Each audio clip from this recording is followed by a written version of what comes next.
So 7 weeks ago, I went on a 3-day solitude and prayer backpacking trip.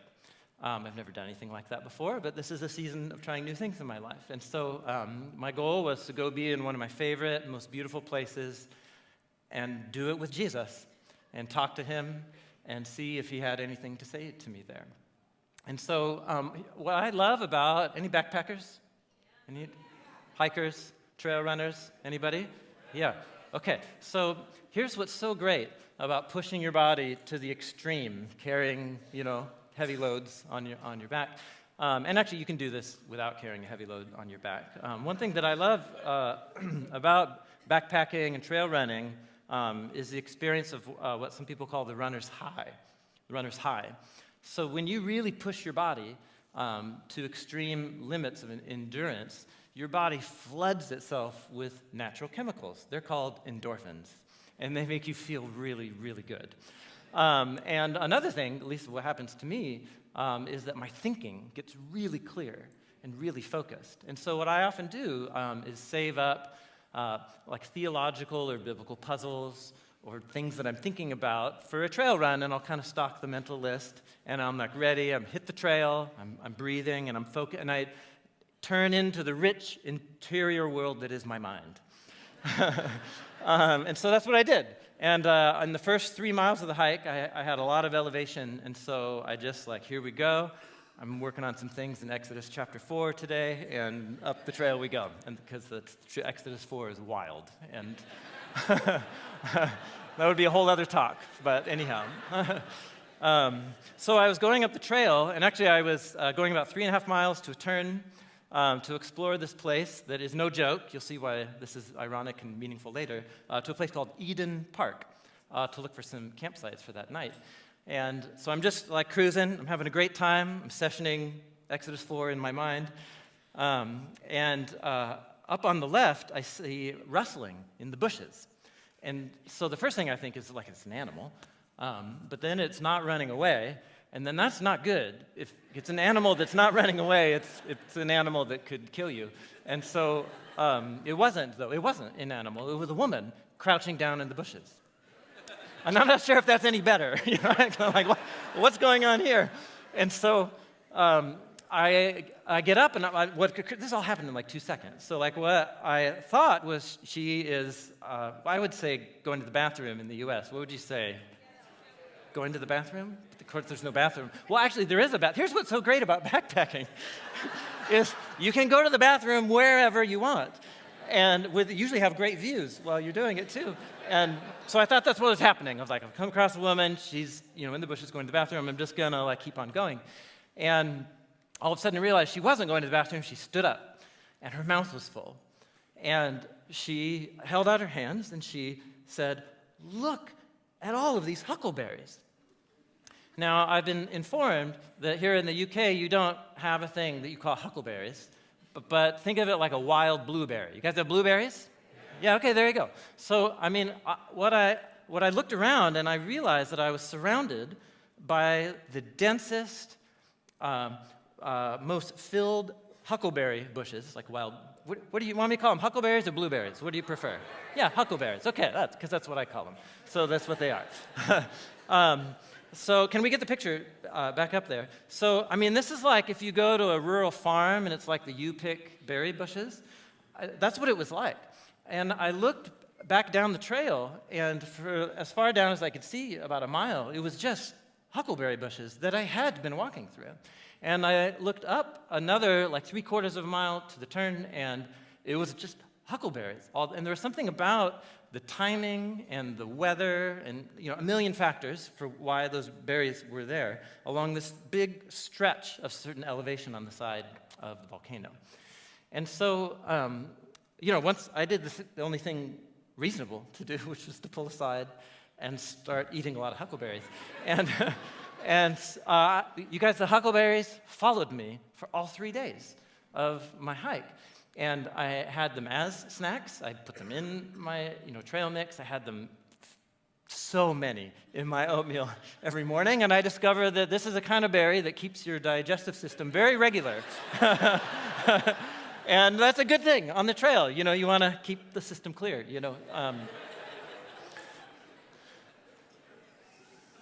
So I really enjoyed the huckleberries, clearly. And as I went on, experiencing the huckleberries for the rest of my time there, I went up, on day 2, I went up on this real high point, about as high up as you can go on this one ridge without having to put on ropes or spikes or anything. And I, in a really distinct way, felt like the Spirit invited me to see that experience as like an embodied parable of my spiritual journey over the last few years. In the exact same spot where I stood when I first came across the woman in the bushes, I was leaning into a habit that I have, and it's basically how I approach life in general, which is primarily through my mind. And my life as a whole is essentially summed up with what I was doing on the trail, which is focus, reduce distractions, and invest in this rich world inside my mind that is beautiful, and I love it in here. and because I love to entertain sublime ideas about the most beautiful one who exists. And so why wouldn't I just want to hang out in there and ponder the greatest mysteries of the universe? And that's what I often do. But one thing that that rich interior world doesn't afford me very often is being aware of my actual body and being aware of my physical surroundings. And so I really felt invited to see that moment as a real turning point that the Spirit is inviting me into at this point in my life, because the berries obviously weren't, the berries are just there. The berries were surrounding me. The berries had been surrounding me for almost that entire ascent all the way up. When I went back down a few days later, it was like it's huckleberries the whole way. And it was me that was oblivious, yeah? You get what I'm saying? And so all of a sudden, I'm so thankful for that woman, because all of a sudden, the whole landscape shifted.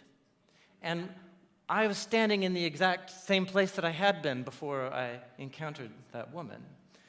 And I really believe that there is something really important for me, and there might be something important for you.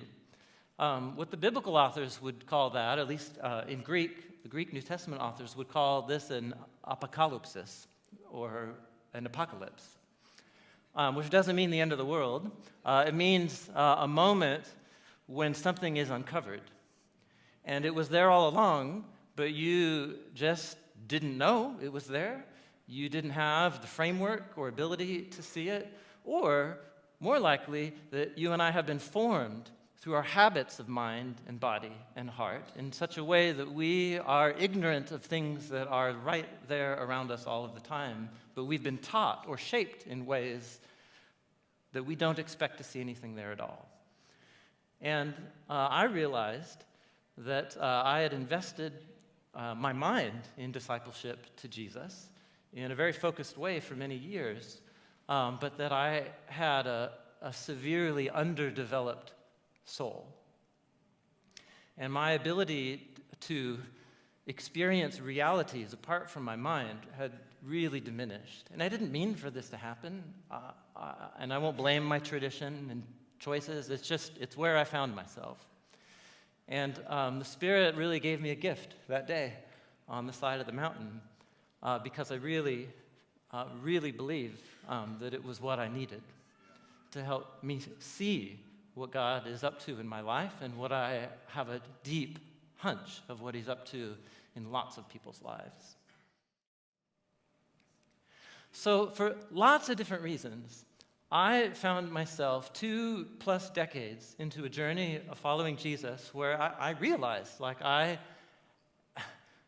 have had a severely underdeveloped soul. And when I mean soul, I don't mean just the immaterial part. I mean the core of my being, my whole embodied self. And one of the most important things that happened to me in this spiritual renewal in my life is I went to a spiritual director, and my spiritual director, who's been a real gift to me, encouraged me to not open my Bible first thing every morning, which is not something I would recommend to everybody, but it's what I needed to do. And to sit in a period of silence, and to sit in a body posture that indicated surrender and openness. and to sit in the dark and to ask God to speak to my whole self in a way that I could comprehend and that I could understand. And so I began to do that. And do you want to know what happened? Nothing happened. Like for a really long time, nothing happened. Like for a year, nothing happened. And I was inspired by a friend to begin praying more specifically with my kids. And so I thought, well, I guess I'm a Christian, and so I'm going to pray with my kids. And so even though I'm not sure it'll do anything, I'm sorry to confess that, but that's where I was at the time. And so, I would ask my sons, I have 2 little boys, about pain in their lives or things, that were difficult for them. And they would tell me stories about well, somebody said I was stupid at recess, or so-and-so doesn't like me anymore. And so I'd be like, let's pray about that. And this is so silly, you guys. But I began to pray with my sons about these very simple issues in their lives. And just within a week or two, it just started happening that, those things would resolve. And they would come home and be like, oh, yeah, we're friends now. And I realized I had this choice to make, because I could really rationalize all of that away, or I could choose to believe that God was responding to my prayer, but that he was doing it through the medium of my relationships and the closest people that I love. And so I began to encounter friends who were like that woman in the bushes. And these were people in my life who were had mouths full of huckleberries, like purple stained teeth, And my dear friend Tyler was one of these people in my life. And he really believes this vision of reality that Jesus does. And I began to learn how to pray again through the help of my friends. In ways, it was their faith that helped me believe in a new way again. And I had this really remarkable experience, you guys. Last summer, I got this terrible infection in the back of my throat. And my throat swelled up. It almost smelled like about 30% closed. And when I went to the doctor, they were like, this is serious. And you need to have a surgery, like a minor procedure, but anytime you have sharp instruments going to the back of your mouth, it's not a pleasant thing to look forward to. And it was really painful. And so I scheduled, the surgery, and we were going to go to some friends' houses for dinner. These are some new friends that we met at our Bridgetown church, in our church community. And those friends called me back, and they asked if they could come pray that my throat would be healed. And so they did, and it was really beautiful, and it was really powerful. And so I went to bed that night, and I woke up in the morning, and it was still painful and really swollen. I'm like, okay, I have to wait till 11 o'clock, so I'm just going to play Lego all morning. And so that's what I did with my boys. And I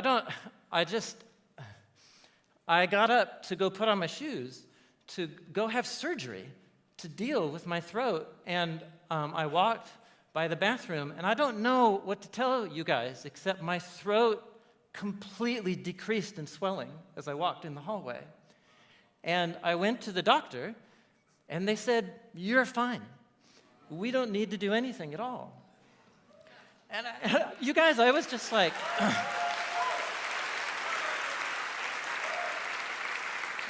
I'm probably talking for too long. I'm going way longer than I should have, but I have you in my story. You know what I mean? So, I couldn't believe it. I'm just staring at this doctor, going what do you mean? You know what I mean? And it was that my reality was breaking open. My vision of reality was breaking open. And what I realized was that, God cares about my throat. He cares about me, And he cares that, here's this nerd, who's trying to follow me and trying to teach other people about me. And, he's allowing me to do it. But, it's been so long since I've had an encounter that felt so real that I couldn't deny it. And as I was in there in that doctor's office, I was just like, what? This is truth is stranger than fiction. You guys with me? So I spent all summer, the rest of the summer, wondering, what's that about? That was such a gift. And so I was giving this talk a week and a half ago. So remarkable, you guys, and at my church. And so I told the story.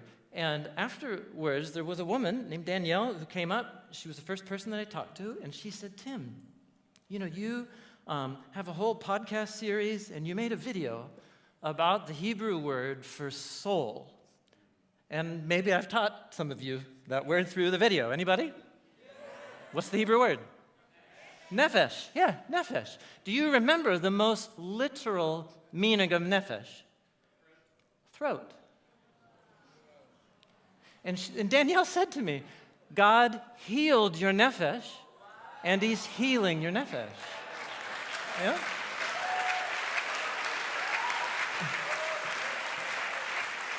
So here's the thing, this is very unique. This will be the thing Paul will be once 14 years ago, But and I'm not trying to say that every time we pray and try to become aware of the presence of God, that things like this will happen. But here's the thing, you guys, I really want to change my default. Because I just have this deep hunch that there are more and more huckleberries to be tasted than you and I would ever imagine. Are you guys with me? And if there are more huckleberries to be had, and if that is what we are after in this thing called prayer, then I want a lot of prayer. I want a lot of prayer in my life. Are you with me? Yeah?